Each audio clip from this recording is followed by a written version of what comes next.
It's time for the Phil Ferguson Show.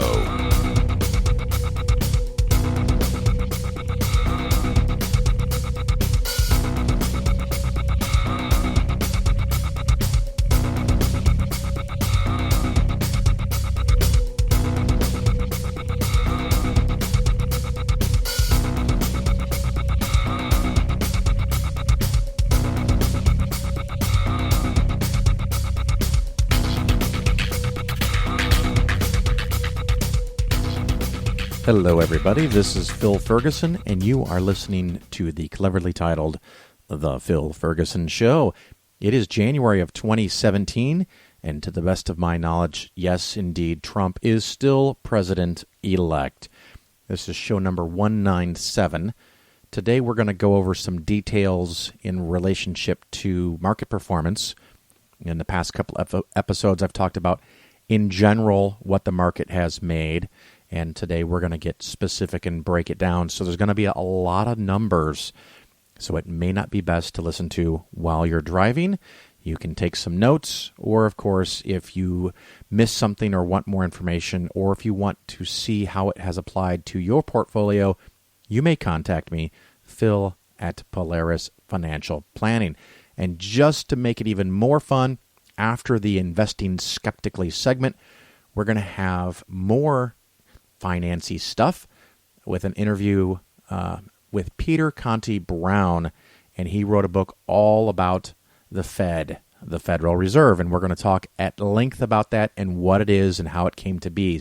Now it is time for a detailed review of performance numbers for calendar year 2016. I'm going to start off with something really simple, and a lot of this is based on Vanguard index funds because they match their indexes, and it's really easy for you to look up.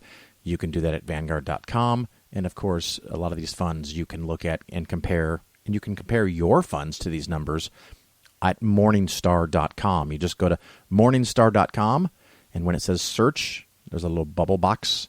You put your 5-digit mutual fund code in there, and you can find out how you have done. So the first thing we have is short-term government bond funds. The total return for the last 12 months was 1.49%. And I may do some rounding during this, so forgive me in advance if that bothers you. But it doesn't really matter if it's 1.49 or 1.5, but you get an idea. Not a whole lot. And even over 10 years, that return has been a 3%, but most of that was more than 5, 6, 7 years ago. So short-term bonds don't pay much. They're going to continue to not pay much, but they will be going up a little bit as rates go up, as they are expected to do. Of course, things are always subject to change. If you want a little more risk, you can get corporate bonds, and those have made 2.8%, so almost 3%. You're taking on a little more risk because you have corporate bonds versus U.S. government bonds, and in the long run, that's made 3.3%, so or at least 10 years, a little bit more. In the really long term, since 1982, corporate bonds have averaged a return of 6% a year. So it can be done, but in today's really low interest rates, you're not going to get much more than 3% from corporate bonds. Now, if you go to intermediate government bonds, and intermediate means that they're not due in 1 or 2 or 3 years, they're due in 3, 5, 7, maybe even 8 or 9 years, you still only made 3%. So you didn't make more than a short term. And the problem with intermediate term bonds or longer bonds is that they're subject to interest rate fluctuations, especially the higher the quality. So U.S. government bonds, which made 3%, and in the long run, since 1994, have also made about 6%. They're subject to potentially losing money when rates go up. And that's even more dramatic when you look at long-term bonds, and some of that has already started to happen. The long-term bond fund index at Vanguard for the last year has made 1.3%, even though in the long run, a decade or so, they've made almost 6-7%, and sometimes even more if you go back farther. So they've done very well in the past, but that in part is because interest rates have fallen. So you not only get your dividends, but you get appreciation as their value goes up, because a bond that pays a higher rate is more valuable than a bond that pays a lower interest rate. I think that's pretty straightforward. So you can do that. You can also get long-term corporate bonds, and for the last 12 months, they've made an amazing 9.5%. That's well above the long-term norm of 7 to 8%. But they are not quite as subject to interest rate fluctuations, but it still can happen. So the number you want to look for in a bond fund is called duration. And the long-term government bond fund from Vanguard has a duration of 17. And what that means is that if interest rates go up 1 percentage point, you could expect to lose 17% in the value of the shares. So you might be hoping to make 3 or 4 or 5%, but all of a sudden you lose 15, 17, or 20%. It's a bit of a shock if you didn't know that it was coming. And the last couple of types of bonds we have here, Ginnie Mae's, which are mortgage-backed security bonds, and in the last year it's been about 2%. And in the long run, again, since 1980, these have made 7.4%. And the nice thing about having these different types of bonds is sometimes ones go up when others go down, so you want that diversification. And most of this, well, all of this is in the cushion. Most of this is not necessary unless you are 10 to 12 years from retirement. The last category I have that I generally follow in bonds is what's called high yield, which is the nice way of saying junk bonds. And junk bonds can carry a lot of risk, a lot of volatility, and a lot of reward. I think it's something that's perfectly fine as a part of your mix, but don't get carried away. Their one-year performance is 11.3, and their long-term performance since 1978 is 8.5%. So a very nice return, but keep in mind you might 1 year lose 15, 20% or more. So, but they're not, and this is a nice thing for today's environment, they are not sensitive to interest rate fluctuations. So when interest rates go up, junk bonds generally do not go down like high-quality bonds do, because they're already paying 10, 12, 13% because of the risk involved. They're not paying 1 or 2% and they're very safe. They're paying a lot of money because some of the companies will not be able to pay the interest, and some of them, even worse, the companies will fail and default, and you might lose a generous portion of your investment. So junk bonds have a different characteristics. So if you have a blend of all these different types of investments, maybe in the last year you made anywhere from 2 to 4, maybe 5% in your cushion, and that's about as good as it's going to get. If you have a bond fund in your account now, and you can go pull up your statements, you probably either just got them or you're about to get them when you're listening to this show, look at your bond funds very carefully. If in the last year they've made 5% or more, you should know why. And if it's just a small part of your portfolio and it goes bad, it's not a big deal. But I get on a regular basis people sending me their portfolios, and their advisor doesn't want to tell them that you should be making 2 or 3% in most of your bonds. So they pick funds that have really long durations. And if interest rates go up, you could take a big hit in a part of your portfolio that you thought was safe. Or they'll put you in lower quality bonds called junk bonds.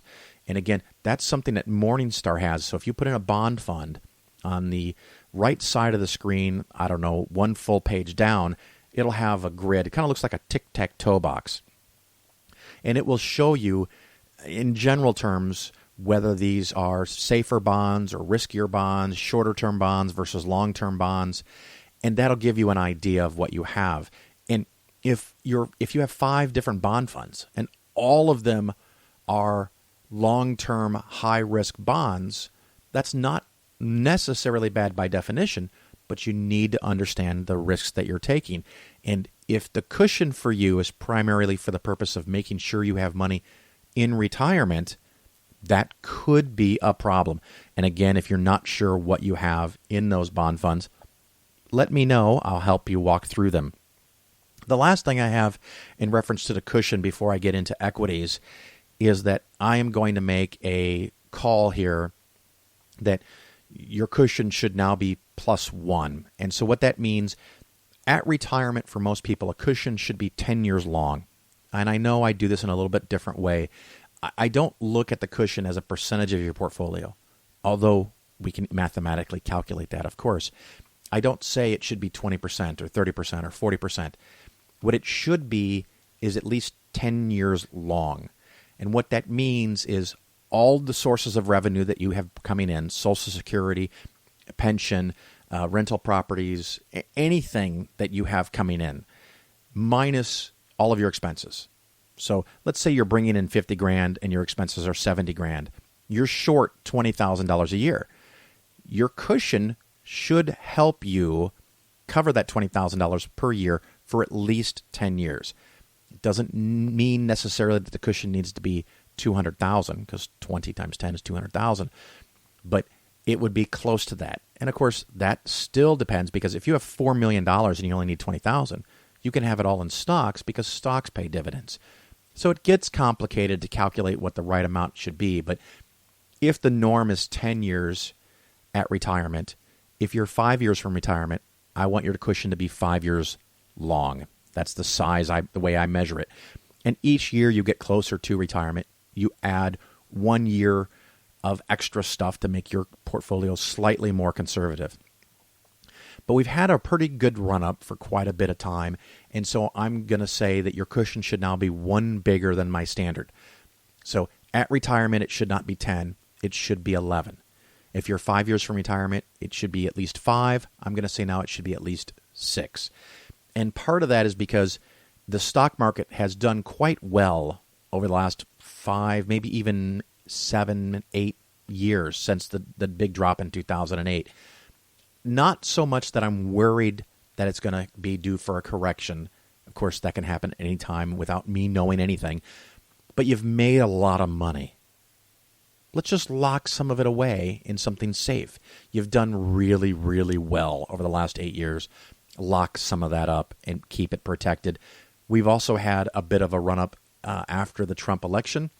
And if you're worried about that, this might provide you a little extra safety and security. If you are 11 or 12 or more years from retirement, this does not affect you. You should stay in the stock market. And keep in mind that even with George W. Bush, Richard Nixon, World War II, Vietnam, through all of that in the long run, the stock market still makes about 10%. So will there be a big drop in the next year or 2 or 3 or 5? Maybe. I don't know. So if you're still a long way from retirement, and I'm saying 10, 11 years or more, you should have very little of your money in the cushion. At least for me, from my perspective, for me, the goal is to make the most money in the long run, to make the most money to have available in retirement.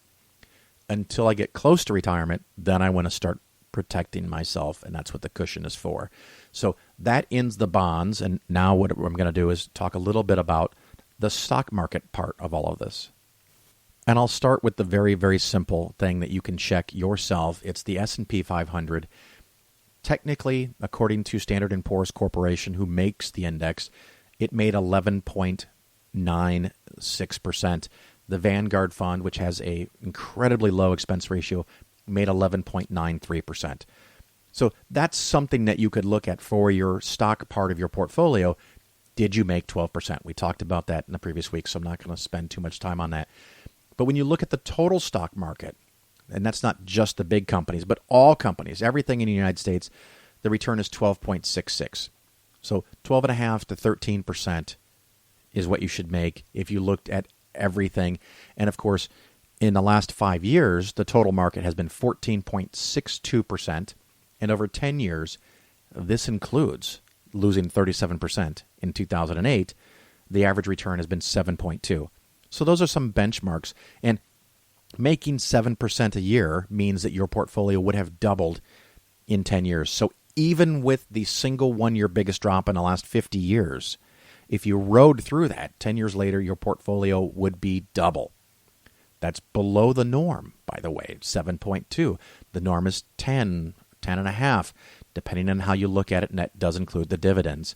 So those are some reference points. Now, if the total market has beaten the S&P 500, like it did in this last year, that means what is called the extended market, or mid-caps and small caps combined, has done better than the large companies, and indeed that has returned about 16%. So large companies about 13, small companies about 16. Let's focus in on the large cap and how I break it. For U.S. securities, if your portfolio is large enough to allow this, I break it up in 6, what do we call these, segments, I guess we'll call it. I definitely don't want to call it sector because it's not sector funds. A sector fund might be like oil or finance or banking or something, but segments. And the neat trick with large segments of the U.S. stock market is they do exhibit regression to the mean. And one of the things that I've noticed over the last several years is that large cap value has slightly underperformed large cap growth. So I had a bias on large value versus large growth of about 10%. So that means for your portfolio, if the right mix of large growth is 50,000, the proper amount in large value might be 55,000. That worked out pretty good for us in 2016 or in 2015, but it worked out phenomenally well in 2016. So while the large cap as a total, and that's this S&P 500, made 11.96, the growth part made 6%, and the value part made 17%. So value outperformed growth in 1 year by almost 11 percentage points. That worked out really, really well for us, and don't expect it to happen again. But that was very handy to be in the right place at the right time. And this is one of those things where I explain to people, I don't do market timing, but I do market adjustments. It's usually small, and it's slow, and it's year by year. There's no jumping in and out. And it's best to do these adjustments with new money, or if you're in retirement, by taking out money. So if one of these things has done way better than everything else, that's one of the places you want to look at to take out your money. You've made a bunch. Be happy about that. Take that out. That's what you spend in retirement. The opposite is also true. If one or more of these segments has dramatically underperformed and has fallen behind, that's where you add the money. It's basically a contrarian philosophy, but it also, rebalancing like this has shown to add 0.5% to 1.5% to your portfolio in the long run. It does not need to be done very often. A year or every 2 years should cover the vast majority of the benefit. So you don't have to freak out about this. I don't want you looking at your portfolio every day. Once a year is really good. Once a quarter, okay, you can if you want to, but there can be short-term fluctuations that can distract you from your overall long-term plan. So don't focus on quarters too much. That's why I'm doing this nice year-end review. The other thing that I'm changing in my overall model of investing is that I am now ending the bias on large cap value, and I'm going to pretty much a neutral position of large cap growth versus value. Now, when I'm changing my point in my head, it doesn't mean that we have to go sell in that previous example of 50 and 55. We don't have to go sell the 55 or 5,000 of that or 2,500 and rebalance it, because you don't want to create expenses. You don't want to create cadence costs for small moves. But if you're adding money to your portfolio, and say you add $1,000 a month, once you get $4,000 or $5,000 added, I'm more inclined to put it into growth than the value to keep that balance. Or if you're in retirement, that's one of the places we might want to sell from. So now I'm going to go to mid-cap. And the interesting thing with mid-cap is it had the same thing happen between value and growth. Mid-cap growth was under 7%, and mid-cap value was over 15%. So not quite as dramatic, but still a pretty big spread. And when you look over 3, 5, and 10 years, mid-cap growth and mid-cap value are about the same. So those are still on parity, about equal to each other, maybe a little extra in the growth. And small cap was very similar to large cap. Better returns, by the way. Small cap growth was 11 and small cap value 25%. If you had an overweighting in small cap value, you did very, very well. And that I am kind of tweaking a little bit more towards growth. 50-50 generally, or maybe 52, 55 to 48, 45. A little bit of bias towards growth in all these things. The other thing that I often look for is the balance between large cap and the extended market, or mid cap and small cap. The neutral position, depending on who you ask, you should have anywhere from 65 to 75% of your money in large cap and then the rest in small cap. I have been running that a little aggressive, especially if you're farther from retirement, where mid cap and small cap might be 35, maybe 30% of the total. And I'm kind of getting a little more cautious on that. And there's a couple reasons. One, the small caps have done quite well in the last couple of years. So that's nice. We did well with that. But the other thing is that historically, now there's no guarantee this works in the future, historically, when interest rates are rising, and I think we're at that point where they're going to be rising, and this is especially true if Republicans and Trump start spending money. I know they just spent the last 8 years warning us about debts, but that's because they were afraid they wouldn't get the credit for the spending. Now they seem to be willing to spend in some areas. Military, construction of bridges and roads, maybe trains. I can only have my fingers crossed about that. And even cutting Obamacare apparently would cost more money than keeping Obamacare. So they're willing to spend money. That creates stimulus to the economy, which actually we'll talk about in the interview a little bit later on. So all those things could make the economy a little hotter, which might feel really good. And I'm kind of for it, but these are things we should have done 8 years ago. These are things we should do when you're in a recession. It can overheat the economy if it's done too much. And part of the Fed's job is to stimulate the economy when it's soft and to put on the brakes when it gets too hot. And so if the economy starts growing a lot and the gross domestic product starts to go up, interest rates can go up, and they can go up a lot. So if you are thinking about any big purchases, a car or a house, something that you've been waiting for a few years, you might want to think about seeing if that's something you can do now versus later. I don't think we're going to get anything like the late 70s or early 80s where you might pay 12 or 15 or 18% for your home loan, but the age of 3 and 4% home loans may be coming to an end. It'll take some time, so don't panic, but if you can do a house that you've always wanted now versus 3 years from now, something to think about.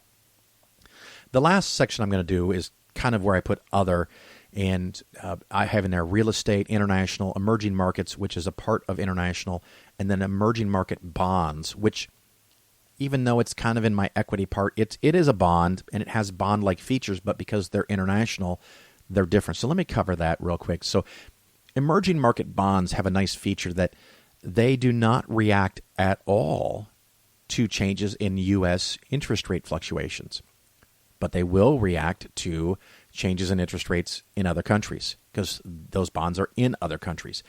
Those bonds typically pay considerably more money because there's risk involved. If you have an international bond fund, or more specifically an emerging market bond fund, you want to make absolutely sure that that fund is adjusted for currency fluctuations. And the reason for that is that if the dollar goes up 20% compared to the rest of the world's currencies, you might make 6% in this bond fund, but then lose 20% because the dollar got stronger.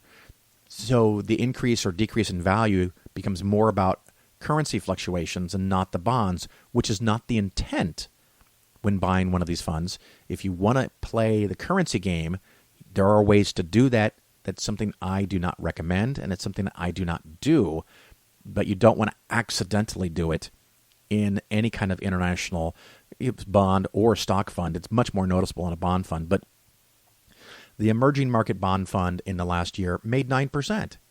So as a nice mix, I don't really count this as part of the cushion, but it's just another asset that can go up and down at different times. So if you have a year where stocks, domestic and international, go down and bonds don't pay much, but the international bonds pay 9%, that might be a place you take out your money for that year.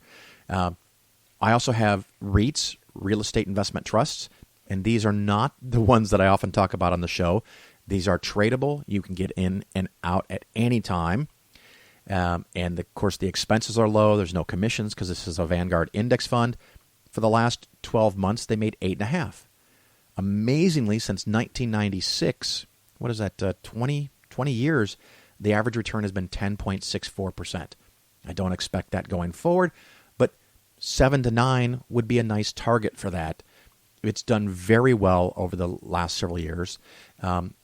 International as a whole has been awful, absolutely awful, and this last year is not much of a difference, making about 5%. But amazingly, the average over 10 years is under 1% return. And this is one of the things that people have a hard time looking at, because when I send them a plan, someone who's working on hiring me, and they see the 10-year return of international is about 1%, they might ask, why put any money here at all? It's been a terrible 10 years, and it has. I don't know the future, but I do know, not looking at 10 years, but looking at much, much longer periods of time, 15, 20, 25 years, international tends to make about the same as the U.S. stock market. Is it due? I don't know.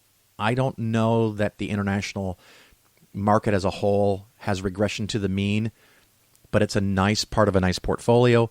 Luckily, that's been underweighted for us in the past, and I'm moving now towards a more neutral position of total international and emerging markets together. I used to be at 7 or 8%. I'm now going to 15, 16, maybe even 20% for someone who's under 40. So think about that in your portfolio. The interesting thing is Vanguard's current position is that they recommend 30% of your portfolio is international. I'm not comfortable with that, but sometimes it comes down to a philosophical difference. And if international jumps a lot, and I don't know that it will or won't, but Vanguard would look smarter than me. So you never know.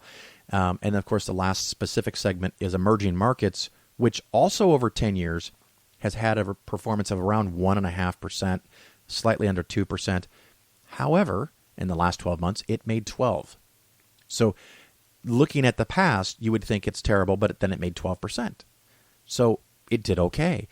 Emerging markets, out of all the things that I've discussed today, is the most volatile. That means in a given time period, let's say a calendar year, it can have the largest swings, plus and minus. I think back in 2005 or 2006, the emerging markets went up 70% in one calendar year. You can make an awful lot of money in a very short period of time. So this is not something you want to have as a big part of your portfolio. Things like emerging markets, emerging market bonds, and even junk bonds, definitely under 10% of your portfolio, probably closer to 5%. And if you're a little squeamish about that, 3 or 4% is going to be just fine. It just adds a little different type of asset to your overall portfolio. So that's all of that. Much longer than I expected I would talk. Weird how that works out so many times for me. So we're going to take a little break, and then we're going to go into our interview with Peter Conti-Brown and learn all about the Fed. But there was one performance this year that stunned me. It sank its hooks in my heart. Not because it was good. There was nothing good about it. But it was effective, and it did its job. It made its intended audience laugh and show their teeth. It was that moment when the person asking to sit in the most respected seat in our country imitated a disabled reporter, someone he outranked in privilege, power, and the capacity to fight back. It kind of broke my heart when I saw it, and I still can't get it out of my head because it wasn't in a movie. It was real life. And this instinct to humiliate, when it's modeled by someone in the public, platform by someone powerful. It filters down into everybody's life because it kind of gives permission for other people to do the same thing. Disrespect invites disrespect. Violence incites violence. When the powerful use their position to bully others, we all lose. Okay, go up with that thing. Okay, this brings me to the press. We need the principled press to hold power to account, to call them on the carpet for every outrage.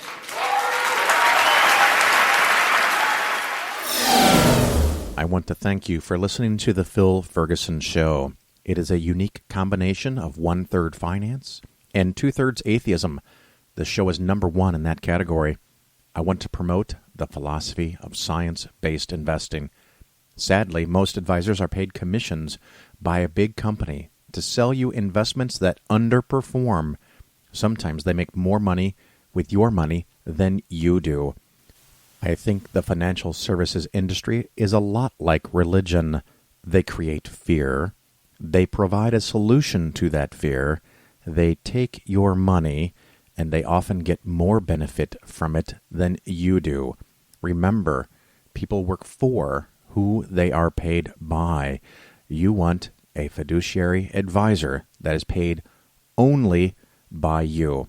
If you have questions about investments, want to roll over an old 401k, or need to make a plan to build your very own everlasting nest egg, you may contact me, Phil, at PolarisFinancialPlanning.com.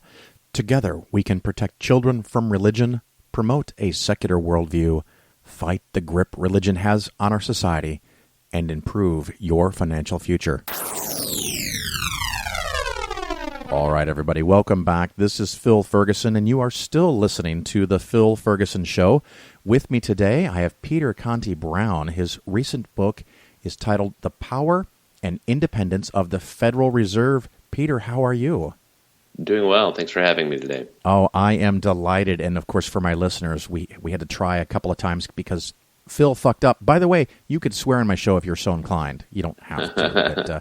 But, recently read your book, and I've read a couple of books over the years about the Fed, and it's a very interesting topic. And just recently, the Fed raised the interest rate, the overnight lending rate, a little bit, and we'll talk about that. But I think if it's okay with you, one of the things that you did early in your book, was talk about how you're not intending to take a position pro or con, but just explain the Fed. And I want to do respect to that philosophy. So why don't you tell us a little bit about what your intentions are? Sure. Well, anytime you try to engage the Federal Reserve, either its structure, its policies, its past, its present, its future, anytime you do that in a public way, you attract, in large part, two kinds of audiences. One audience is the apologists, just people that think that the Fed can do no wrong, that money is too complicated for the average person to think very hard about. Anyone who would challenge anything about the Fed is a kook or a conspiracy theorist. So that's one population. Another population is the kooks and conspiracy theorists. So the Fed is responsible for every bad thing that's ever happened. Even ahistorically, things that happened before the Fed existed. There's folks just coming out of the woodwork with all kinds of theories about how the Fed controls all. And I didn't want to talk to either one of those because they're, in fact, both very small populations.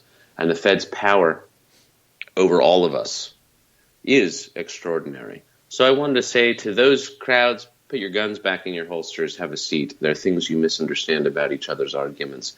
And mostly I wanted to turn my attention to the vast majority of people who don't belong in either category, but have seen how the Fed has responded since the financial crisis, know that the Fed exercises extraordinary power over the economy, by extension over society, and want to understand better about what the Fed is, where it fits within government, and how to think about it for the future. Yeah, so listeners, if you have real heartburn against the Fed, or if you're a Fedophile, I guess, I don't know, that loves the Fed and think it can do no wrong, you might be a little unhappy with this podcast, so you've been warned in advance. This is meant to be informational, educational, explanations of what it is, where it came from, and what it does. So we're going to kind of stick to that. And, of course, I know, Peter, when I first emailed you, you're like, well, why do you want to talk to me? So, well, I've gotten approached by a lot of the conspiracy theorists who have podcasts or other radio shows. And right. Again, engaging in that kind of thing, I just don't think is productive. I think it feeds a kind of and I've listened manic frenzy. That, investing shows that have callers, and sometimes the callers just go off the rails, and I can imagine you don't want to really fuck with that. So yeah, I don't do call-ins. It's all recorded. So we're just going to talk, and the listeners are hopefully going to get valuable information. One of the philosophies I have is called investing skeptically, and you need to know information and facts. So we're going to try to stick to that. So now that we've got that out of the way for the listeners, since I mentioned it, and since there's recently been a change, before we get into the Federal Reserve, and we can talk a long time about that if you're willing, but what is the rate that the Fed changed last month? What is that? How does that work? Right. It's called the federal funds rate. And the way it's reported is that the Fed just decrees from on high in its marble palace on Constitution Avenue that the federal funds rate will be changed. But that's not exactly like something like Congress decreeing that such and such behavior will now be illegal. And that's not exactly how it works. The Federal Reserve affects its policies through markets and through market activities. And what the federal funds rate is the rate of lending between banks. Your listeners have probably heard of LIBOR, the London Interbank Overnight Rate. The federal funds rate is a very similar kind of rate. And the reason it's called federal, suggesting government, that suggestion is correct, is that banks need to have reserves with the Federal Reserve banks that regulate and supervise them as part of law. And sometimes they'll have more reserves than necessary. Sometimes they'll have less. That's just the nature of things. That's how banking works. And when they're short, they'll turn to other banks for short-term loans so that they can be in compliance with those rules. And the rate that banks will charge each other when they are short those reserve requirements is the federal funds rate. And it's a rate that reverberates throughout the rest of the economy through mortgage rates, credit card rates, private student loans, other kinds of loans are pegged sometimes explicitly by contract, other times just through market activity to that base rate. And most importantly, of course, the rate at which the federal government and state and local governments borrow money is also linked to that rate.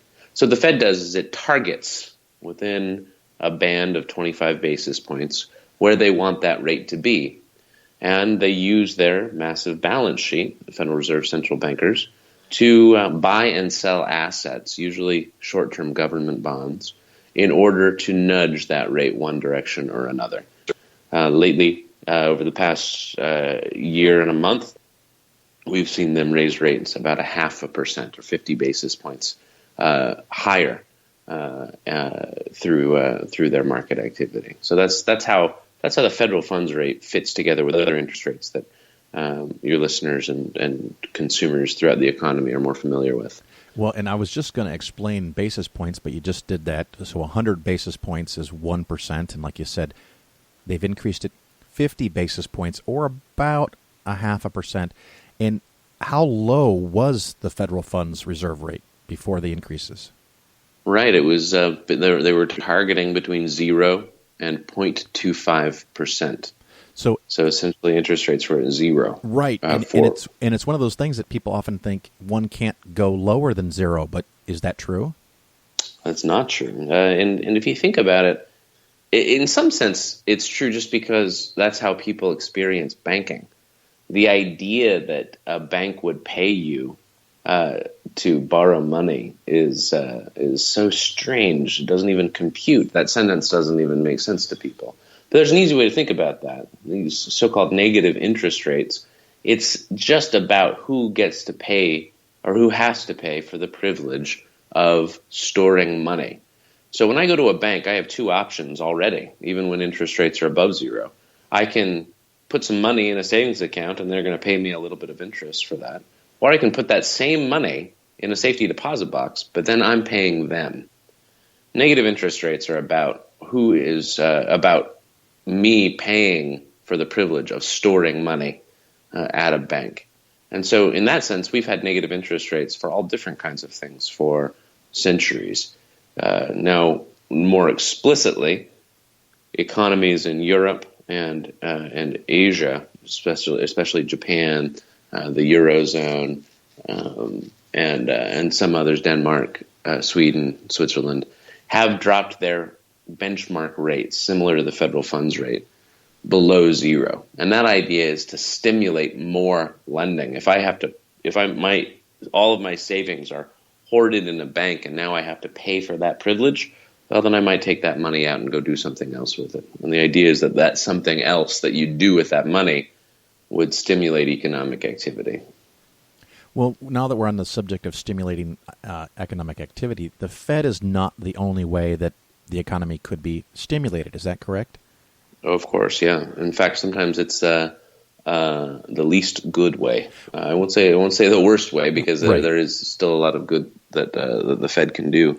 But one of the reasons I wrote the book is that when you're talking about fiscal policy or macroeconomic policy generally, and talking about different directions that we want our politicians to direct or incentivize economic activity throughout society to go, those are intensely political. People disagree. Some people who think the government should have no role in stimulating economic activity have a stake here. Others who think the government is the only hope for combating deep recessions have a stake here. And the political process is usually the way that we resolve those very different ideological poles. The reason why monetary policy as a stimulative exercise is so fraught is that its connection to that political process is dimmer. It's harder. Yeah. Right? It's not Janet Yellen is not campaigning in the public. She's not doing rallies and the like to try and convince people that she needs to be elected in order for her vision of monetary policy to prevail.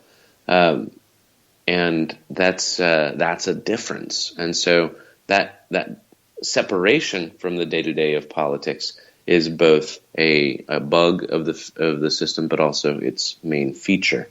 Now you had mentioned. Go ahead. You had mentioned Janet Yellen. Just in case some listeners don't know, who is she? What is her job, and how did she get it?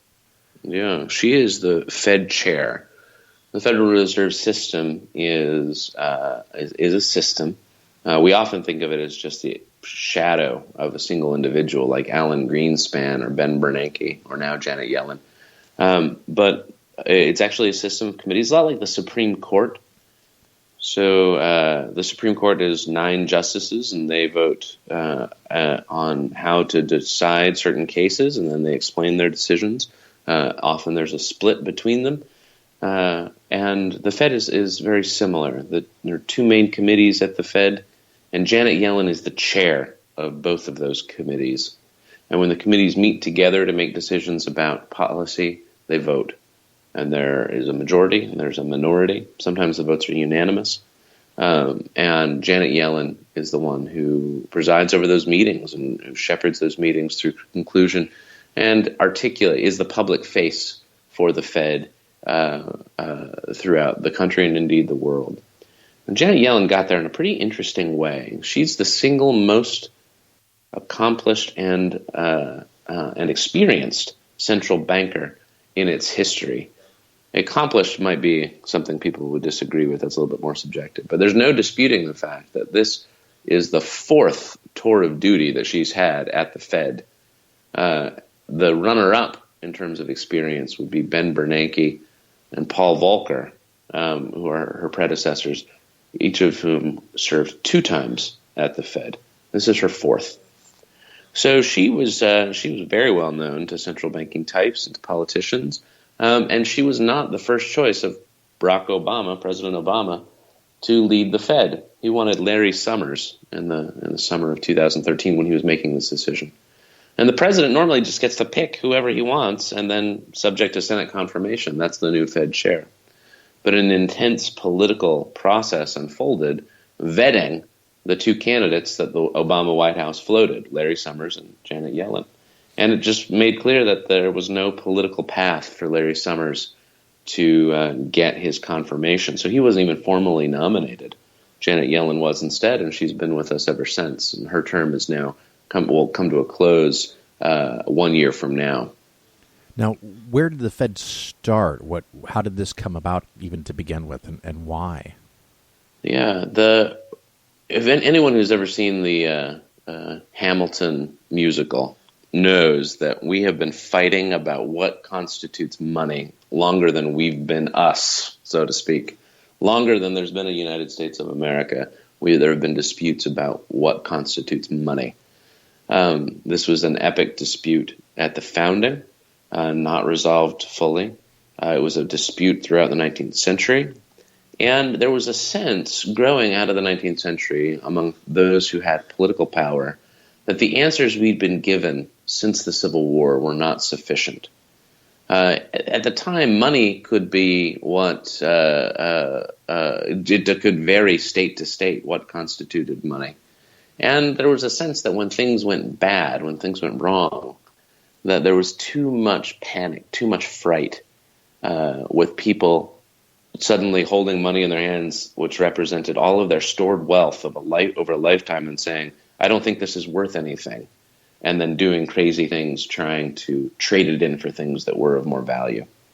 So the Fed comes out of that moment following a particularly severe financial panic in 1907. And through several years of negotiation, political change, and drama, the Fed is created in 1913 at the beginning of the Woodrow Wilson administration. And the original Fed, as it's organized, looks very little like the Fed that we have today. It was seen as kind of a triumph of federalism, this idea that we would have decentralized power. And so every Federal Reserve Bank, there were 12 of them, sort of got to stand as its own central bank to its district. So I live in the Philadelphia Fed district. I'm not sure where you are, Phil. I'm in Illinois. There are 12. Go ahead. I'm in Illinois. You're in Illinois, so you're in the Chicago Fed district. The state of Georgia is divided in half between the Atlanta Fed and the Kansas City Fed, or the St. Louis Fed. Sorry. That's right. And so these lines are just drawn in weird ways, but the idea was that each Federal Reserve Bank would stand on its own bottom. That ended during the Great Depression, or shortly after, under the Roosevelt administration, where FDR sponsored legislation that fundamentally changed the Fed and made it look a lot more like it does today, which is a bureau in Washington that consists of that is led by a committee, much like the Supreme Court, and the Federal Reserve banks that still exist today are extensions of that main committee. The only exception is that the Federal Open Market Committee, which is kind of the Supreme Court of Finance, if you will, the ones that vote on those interest rates, that consists of both the Board of Governors, which are these politically accountable members, plus 5 of the 12 reserve banks on a rotating basis. And so that kind of ungainly creature is what has survived the legislative process over the last century. And that's the system that Janet Yellen is the chair of. Now, you mentioned the 12 regional Federal Reserve banks and that they rotate voting rights, but doesn't one of them always get a vote? Yes, the New York Fed president since 1942 has been a permanent member of the Federal Open Market Committee. And it's always been a man, is also the vice chair of that committee. And does that make any particular sense, or it's just an artifact of history? I would argue, the New York Fed would say it makes a great deal of sense because New York is where all the money is, really. Sure.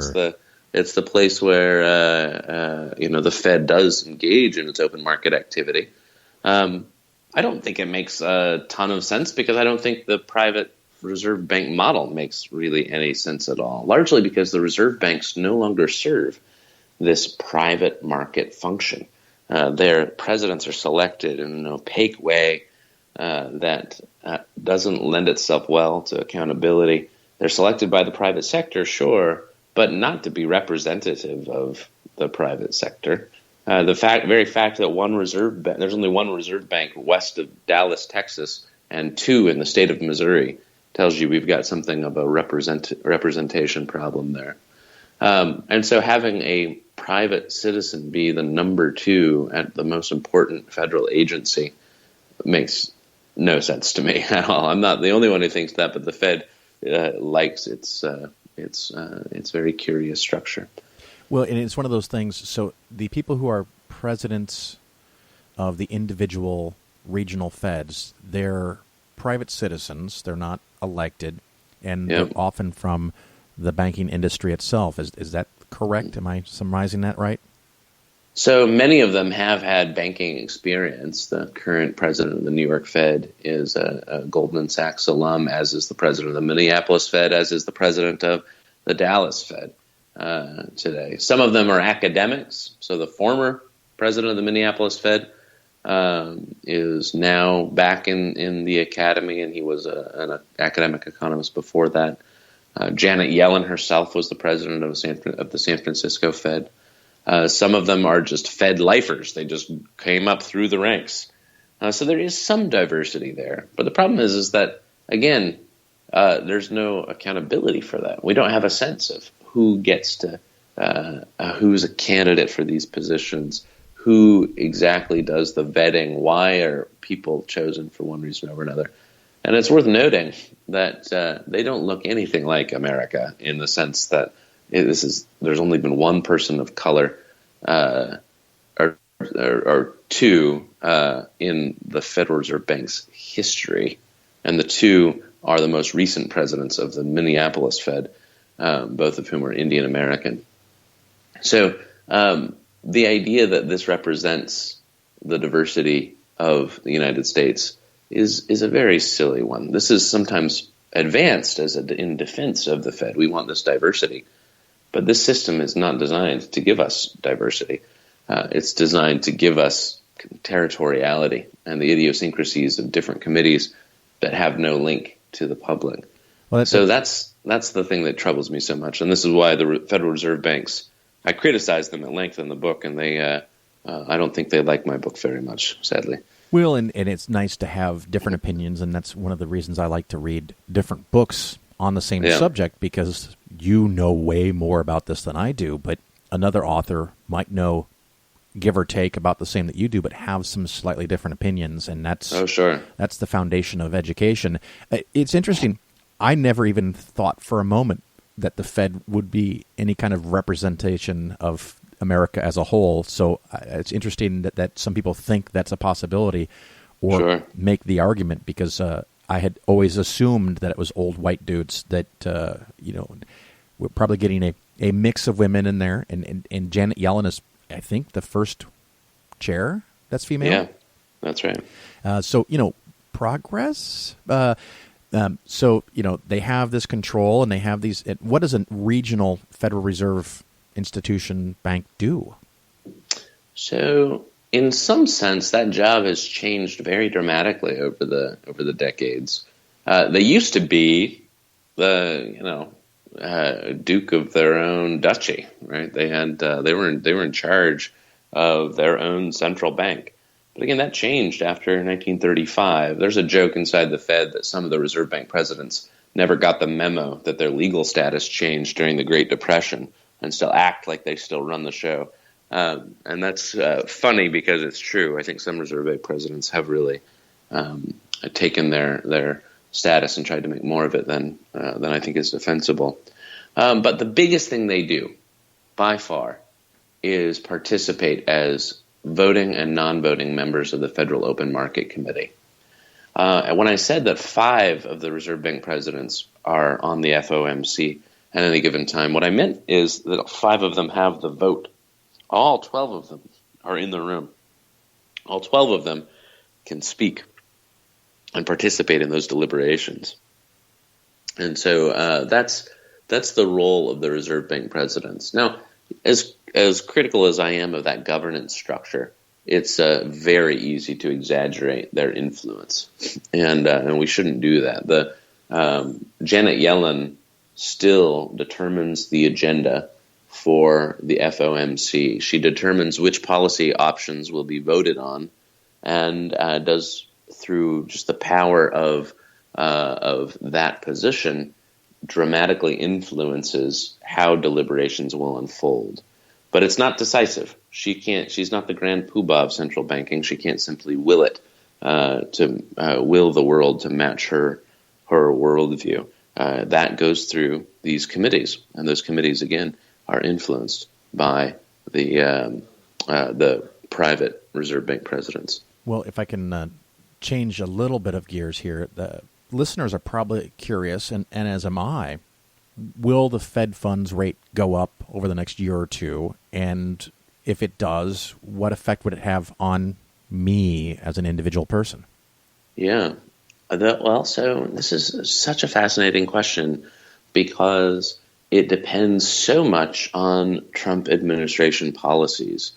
Right now, the Republican Congress and the Trump administration are announcing new policies that will be dramatically stimulative.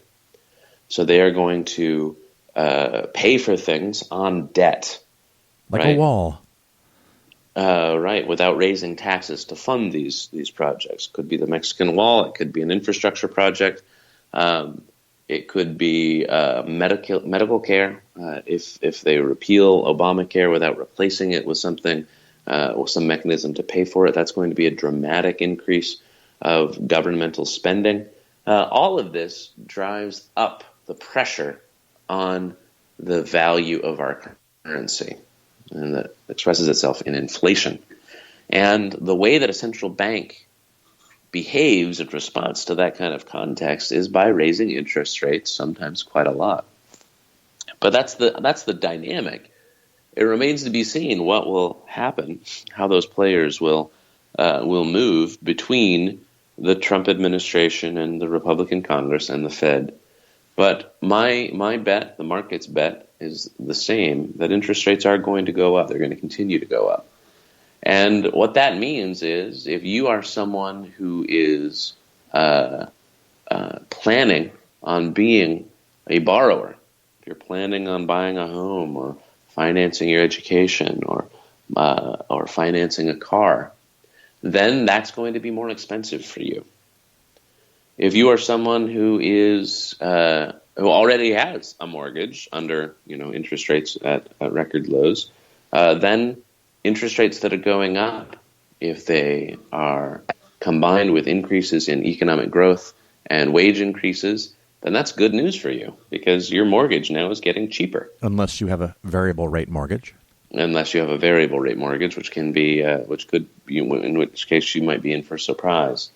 So in a sense, it's important to note though that the Fed can't simply increase interest rates willy-nilly. They can't simply decree that interest rates are going to be, at X or Y percent, because interest rates aren't just flips of a switch that the Fed controls in Washington, D.C.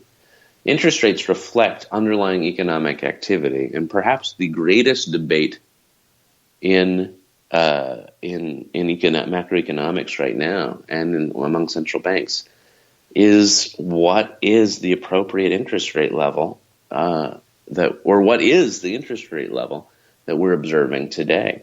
And there's an annoyingly arcane label that's given to this debate called secular stagnation. Secular means long-term. It has nothing to do with ideas about religion.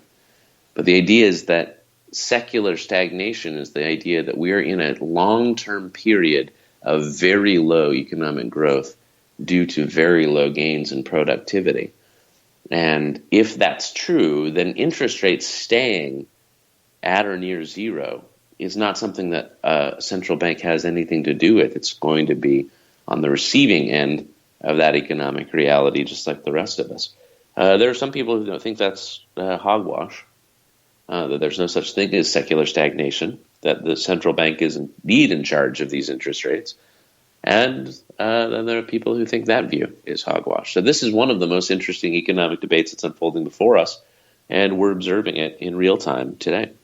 Well, and it's fascinating, a little bit of a political thought, and I don't know how much you want to get into politics, so feel free to dodge any concepts here. But the Republicans, after spending 8 years of resisting any attempts to spend money to possibly stimulate the economy through jobs, through roads, through investment in the United States, while we had, let's just say, a Democratic president, they had no interest.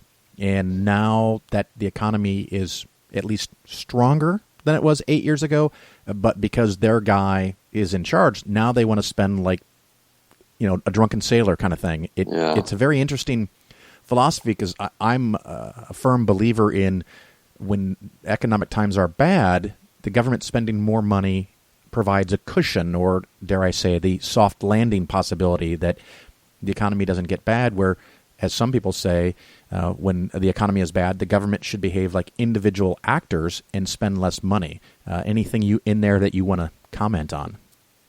It's really interesting to see what's going to happen as a result of the 2016 election.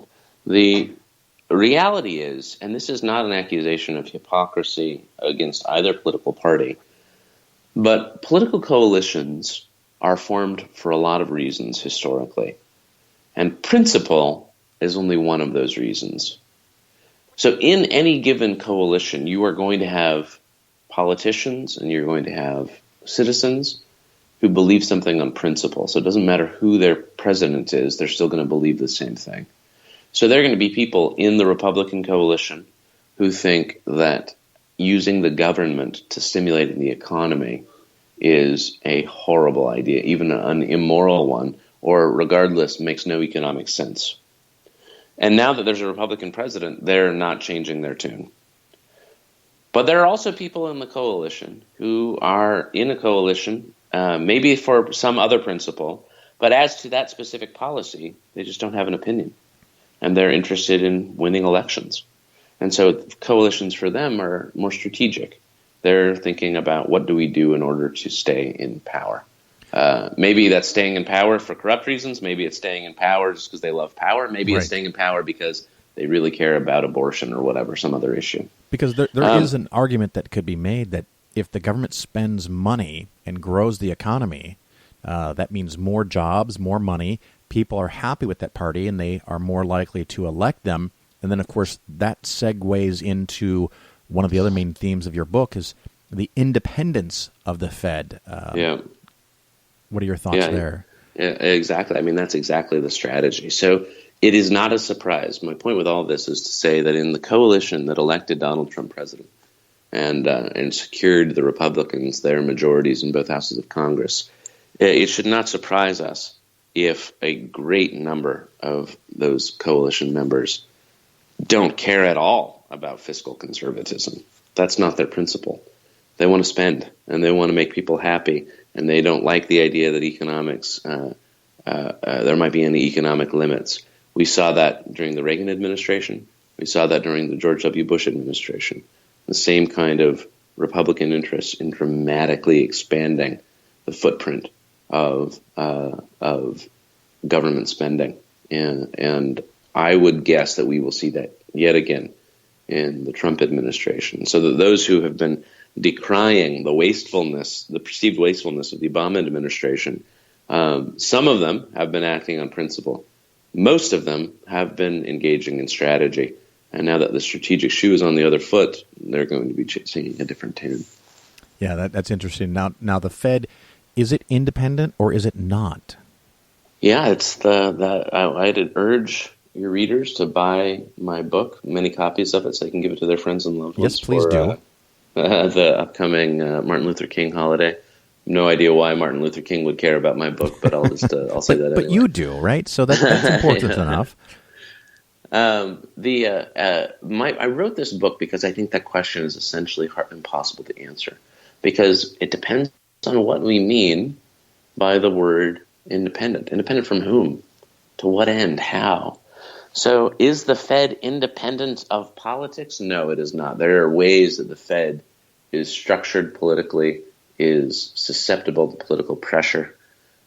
Is the Fed as closely tethered to the president's economic policies as the Secretary of the Treasury or the Council of Economic Advisors? No, it is not as closely tethered. It is more insulated. It has its own policymaking process separate from the president. Is the Fed independent of Congress? Well, that's interesting. It's not funded through Congress. That's really important. But Congress can change the Fed anytime it can muster the will to pass a piece of legislation over a president's veto. So the short answer, which is sometimes very annoying for people, is it's complicated. But I would say that short answer is the essential answer. Indeed, right. It's the lust to sprint for easy solutions that can get us into very thorny policy problems. And so this idea that we need to have a fight over, is the Fed independent? Should it be independent? What I say in the introduction of the book is that's incoherent. We don't even know what we're talking about when we engage in that fight. It's better to sit back and say, well, let's ask a couple of different questions. Where does the Fed fit within our theory of government? Who gets to influence the Fed? And what is the strength of the Fed's connection, both to expert policymaking, but also democratic accountability? And as I go through the book, I'm answering those questions. And in the conclusion, I say, I don't think the Fed is exactly where we would want it to be. And here are a few changes we should consider making. Do you want to elaborate on those changes? What would be better? I think what would be better would be if the Fed chair couldn't serve for 20 years. So Alan Greenspan served for essentially 20 years from 1987 to 2006. And that's too long. That's too much time in a democracy for a single individual with his strengths and weaknesses, ideologies and values, expertise and biases. Too long for one person to have that much influence. So I would dramatically shrink the time during which a Fed chair could serve. I would also eliminate the Reserve Bank presidents from being appointed by the private sector. I think the reserve banks are wonderful institutions. They should continue as they are. But I think they should be appointed by the Fed's Board of Governors in Washington, just like any other agency appoints its senior staff in districts throughout the country. Central banking policy is different in a lot of ways, but it's not different in ways that would justify such a different system of governance. So I would change that. What I wouldn't do, and here a lot of folks have pushed back, what I wouldn't do is end the Fed. And I wouldn't end the Fed either by subjecting it to constant congressional inquiries, either through a systemized public political audit, which is something of a misnomer because the Fed is audited for its accounting already every year. Yeah, that's a funny one when I hear that, the audit the Fed. It's not an audit. It's about congressional control over monetary policy, which the Congress already has. It can legislate changes to the Fed at any moment. So I don't think it's good to have an institutionalized mechanism for members of Congress to try to take over monetary policy making day to day. And I also, this starts to get pretty obscure, but I think is so important because it's one of the biggest debates about the Fed today. I'm not convinced that we should make the Fed's policy making so transparent that the room for discretion and for expertise is gone. This is sometimes called rules-based monetary policy. But the idea is that the Congress would legislate a rule or require the Fed to announce a rule that says, here's when we'll raise interest rates. And a rule might be the gold standard. In medieval Korea, currency was based on rice and the rice crop. A rule today favored is sometimes called the Taylor rule, after a guy named John Taylor who wrote it, which basically is saying, here, if in light of unemployment and inflation and interest rates, here's what the future interest rate should always be.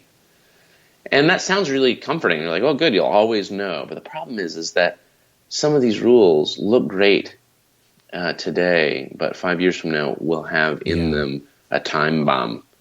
It's not good to have currency based on rice today.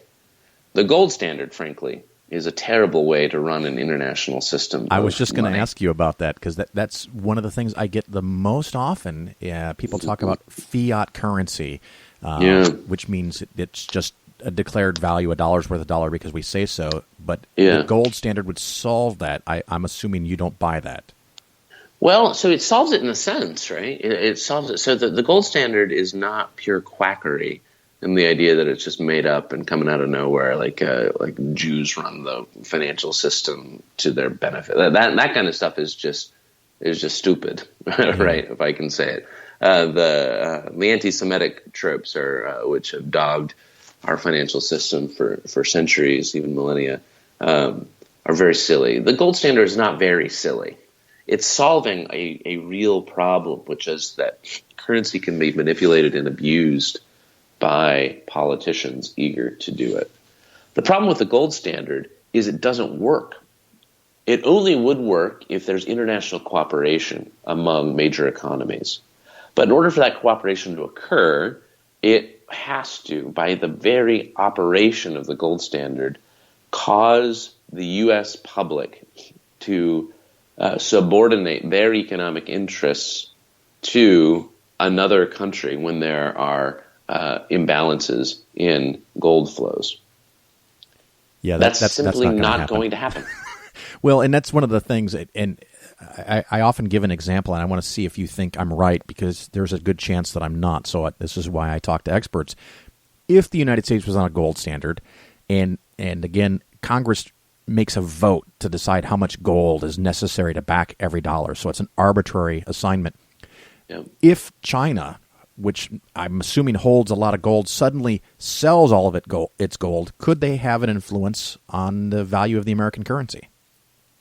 Just absolutely. I mean, this is what we saw happening when people have tried, when governments have tried to keep a fixed exchange rate for their currency. George Soros infamously made $1.5 billion breaking the UK government's commitment to keep the pound at a fixed rate. Simply because the gold standard, there's nothing magical about it. It's still governments trying to say we are going to keep money at a fixed rate, and that's a bet. It's a speculative bet. And people are very happy to take the other side of that bet. And when you can't deliver, then you didn't have a gold standard at all. You just had another fiat currency that was trying to match right. Now, when you say the rise and fall of the price the of currency is at a commodity. fixed rate. It's at a fixed rate in relationship to something else. Exactly. And that something else can be variable. In the UK example, it was fixed to a basket of other currencies. In the gold standard example, it's fixed to the price of gold. What I would say to those who are eager to see the gold standard reintroduced is to really identify in 2016 the problem they're trying to solve. And their answer is hyperinflation. That's what the gold standard is good for. Where in the developed economies do you observe hyperinflation, or even inflation really of any kind? Indeed, central banks and economies in the developed world have had the opposite problem. Inflation has been much too low. Right. And so I think that all of the political energy in Ted Cruz's campaign in the Republican primary endorsed the gold standard. All of that political energy around the gold standard is just so much hand waving and wasted energy in my book, because the problems that they want to identify and talk about are very real in some sense, but other problems simply are problems of past generations, some of which use the gold standard as proposed solutions, and in the process made problems much, much worse than they otherwise would have been. Thank you so much for being on the show, and how can people reach you? Best way to reach me is my website. I'm a professor at the University of Pennsylvania's Wharton School of Business, and would welcome any contact from your listeners interested in engaging further. Great, Peter. Thank you so much for being on the Phil Ferguson Show. I really appreciate your time. Thank you very much. My pleasure. You're listening to The Phil Ferguson Show. Well, it's been a really interesting debate, and I've loved some of the questions from the floor. I suppose I'm slightly disappointed that Anne Widdecombe in particular should say, oh, I knew they'd bring up condoms and child rape and homosexuality. It's a bit like a burglar in court, so you would bring up that burglary and that manslaughter. You never mention the fact I give my father a birthday present. You know, it's, yes, are you getting the message? There is a reason we hammer home these issues, because they matter. They matter to people's hearts and souls. I make no apology to the lady who said this is supposed to be intelligence squared. Why are you being so emotional? We're talking about religion and souls here. I make no apology for being emotional about that subject. I make no apology for apparently not understanding the theology of Thomas Aquinas and Augustine of Hippo, or the Council of Trent, or various other extraordinary conventions that ruled on limbo. Don't tell me there's some magisterial and mystical reason behind limbo that I'm too stupid to understand. That's not good enough. It really isn't. As a rather more contemporary theologian, Bultmann said, the problem with mysticism is it begins in mist and ends in schism. And it's terribly disappointing to hear. All right, I think we could have talked about the Fed for another hour, no doubt about that. Hopefully you found some valuable information in that. Something else totally different, just some personal notes. About 2 months ago, I started having trouble eating meals, and stomach wasn't liking it. And actually spent a few hours on the 26th of December, yay, Christmas, in the hospital with a distended abdomen. That means swelling in the abdomen, I come to find out. And we're still trying to figure out what the cause is. At this point, we know that I have inflammation in my stomach and upper intestine, at least. And I do have gallstones. So we're considering removing the gallbladder, so we're having great fun with that. The thing that I found amusing is I had used Dr. Google to find out what may be causing my symptoms. That's a dangerous game to play. There's a lot of really, really serious shit that can cause your stomach to swell or to have pain in your stomach. So I don't know if that's helpful or not, but the mind can create all kinds of things. What I did find was interesting is that at the ER room, because I had done some research before I went in, I did know that the diagnosis the doctor in the ER room gave me was flat out wrong. He decided, after only talking to me for about a minute and looking at some results, that I had GERD, gastroesophageal reflux disease. I guess that's when your stomach acids back up into your throat. A pretty nasty thing, often described as heartburn, but it's continuous and ongoing. And I told him that wasn't the case, and he made it perfectly clear that he did not want to have an argument with someone who was not a doctor. So that was very dissettling. Thankfully, I've learned from my experience with relatives that one must take their own medical care into their own hand, and went to see my family physician. And she said, it's funny, my wife went with me and we sat down, and the first thing she said when she walks in the room, so you're having difficulties swallowing. And we just about both jumped out of our chairs and were like, no. Apparently there was a secondary diagnosis of some kind of swelling of the esophagus he thought that I was having trouble eating food. And so it was a complete gross misunderstanding. I don't know how it happened. I don't know how I failed to communicate properly, but there it was. And thankfully our family doctor said, oh, that's not what you're experiencing. And she set aside all the papers that she had and all the printouts and all the information from the hospital and said, why don't you tell me in your own words from the beginning what's going on? So I was very delighted at that, and a very thorough inspection and questions about family history. And, of course, unfortunately pressing on my abdomen, it came down to the area where the gallbladder is, and unfortunately liver and kidney and those kind of things, so all kinds of things. But the likely thing was gallstones, and I had an ultrasound, and it confirmed that I do have gallstones. So hopefully soon I have an appointment with some more doctors and a surgeon to see if that's going to be removed. And it also turns out that multiple people in my family, blood relatives, have had their gallbladders removed. So hopefully that all goes splendidly. I don't know if it'll be soon, probably in the next few weeks, because the pain is not acute or sharp. So if it's something like that, they'll just do emergency surgery. So I'm going to skip the reviews for this week because the show is already longer than I want, but I do want to make sure I thank you all for listening to the show. I do genuinely greatly appreciate it. And it looks like by the download volumes that most people have found the show that moved. Of course, if you're hearing this, that must mean you have found the show. So I'm delighted by that. Keep your eyes open. If anyone has problems, let me know in any way whatsoever. The weird quirk is some people have reported that when their app or program that they were using to listen to podcasts converted to the new feed, it considered it a new show.